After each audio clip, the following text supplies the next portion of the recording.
Milestone ট্রাজিতে বিসিবির সুখ, ক্রিকেটাররা বিহ্বল, তামিম মাশরাফি দোয়া প্রার্থনা। দেশ জুড়ে হৃদয় বিদারক আলোড়ন তুলছে মাইলস্টোন স্কুলের মর্মান্তিক দুর্ঘটনা।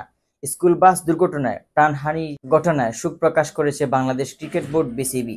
এক বিবৃতিতে গভীর দুঃখ ও সমবেদনা জানিয়ে বিসিবি বলছে, শিশুদের এই মর্মান্তিক মৃত্যু পুরো জাতিকে স্তব্ধ করে দিয়েছে, আবারও ব্যথিত।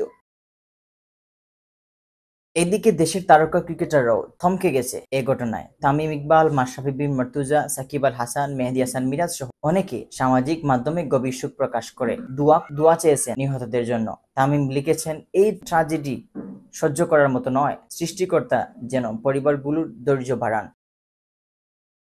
মাশরাফি লিখেছেন, আমরা সবাই শোকাহত, শিশুদের এমন মৃত্যু কোনোভাবেই মেনে নেওয়া যায় না, সবাই তাদের জন্য দোয়া করবেন। পুরো ক্রীড়াঙ্গন যেন শোকস্তব্ধ, ক্রিকেটারদের কণ্ঠেও ফুটে উঠছে ব্যথা, অসহায়তা আর প্রার্থনা। Mohammad Yahya, CS news.